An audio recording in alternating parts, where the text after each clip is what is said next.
မိတ်ဆွေတို့က Facebook မှာဗီဒီယိုတင်နေဆိုရင်တခါတရံမှာစက္ကန့်60အောက်ဗီဒီယိုတွေကိုတင်မိတာလည်းရှိပါလိမ့်မယ်အဲ့လိုစက္ကန့်60အောက်ဗီဒီယိုတွေကိုတင်မယ်ဆိုလို့ရှိရင် automatic Facebook ကနေပြီးတော့မိတ်ဆွေရဲ့ဗီဒီယို real ဗီဒီယိုဖြစ်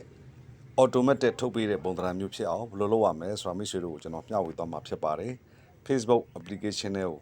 ဝင်လိုက်ပါခင်ဗျာဟုတ်ကဲ့ပြီးလို့ရှိရင်ဒီမီနူးနေရာကိုဝင်လိုက်ပါအပေါ်ဆွဲတင်ပြီးတော့ကျွန်တော်တို့ setting နေရာကိုရှာမှာဖြစ်ပါတယ်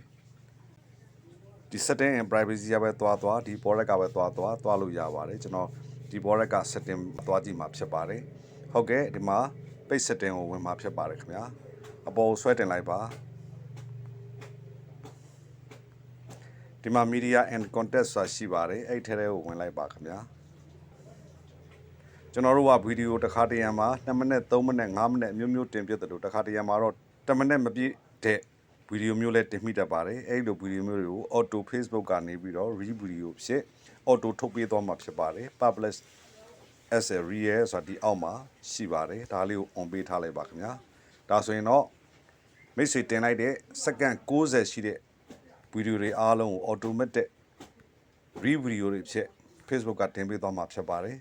မိတ်ဆွေတို့စမ်းသပ်သုံးစွဲကြည့်ပါအားလုံးပဲအဆင်ပြေကြပါစေခင်ဗျာ